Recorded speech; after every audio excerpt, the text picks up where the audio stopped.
Romance serial इश्क तुमसे हुआ की आने वाली एपिसोड बहुत ही ज़्यादा इंटरेस्टिंग होने वाली है। आने वाली एपिसोड में आप देखने वाले हैं कि अब एमआर ने तो फैसला कर लिया है कि वो गुल से शादी करेगा, लेकिन अब ये नौशी किसी भी सूरत में ऐसा नहीं होने देगी, क्योंकि नौशी एमआर से मोहब्बत करती है और नौशी ही एमआर से शादी करना चाहती है। और एमआर की माँ भी नौशी को ही अपनी घर की बहू बनाना चाहती है। एमआर की माँ कभी भी गुल को अपने घर की बहू नहीं बनने देगी। दूसरी तरफ अब ये भी देखेंगे कि एमआर अपनी माँ को कहता है कि मैंने अगर शादी करनी है तो सिर्फ गुल से करूँगा, वरना मैं किसी और से शादी नहीं करूँगा।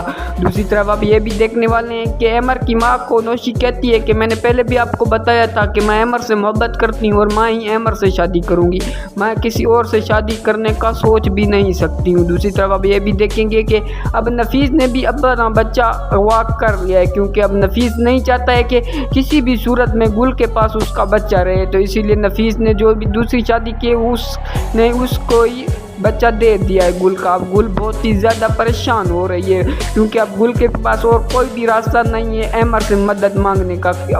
गुल एमआर के पास आती है और कहती है कि असद को, जिस पर एमआर और गुल तो चले जाते हैं नफीस के पास, लेकिन अब यहाँ पर नौशी अकेली रह जाती है और नौशी सोचती है कि मैं किसी भी सूरत में गुल को अपने रास्ते से हटा कर रहूँगी, क्योंकि गुल मेरे ही मोहब्बत छीनना चाहती है और मैं ऐसा इसे कभी भी किसी भी सूरत में ऐसा नहीं करने दूंगी। दूसरी तरफ अब ये भी देखने वाले हैं कि जब गुल के भाई गुल से पूछता है कि क्या तुम्हें एमआर से शादी करनी है, क्योंकि एमआर तुमसे शादी करने के लिए तैयार है, जिस पर गुल कहती है कि हाँ मुझे कोई इतराज़ नहीं है, क्योंकि मुझे लगता है कि मेरे बच्चे का एमआर से ज़्यादा कोई भी ख्याल नहीं रख सकेगा। अगर एमआर को मेरा बच्चा मंजूर है तो मैं एमआर से शादी करने के लिए तैयार हूँ। नाजरीन, अब आपको क्या लगता है कि क्या एमआर और गुल की शादी हो पाएगी या नहीं? अपनी राय कमेंट्स में ज़रूर दें। चैनल पर पहली बार आए तो चैनल को सब्सक्राइब लाजमी कर लें। Thanks for watching.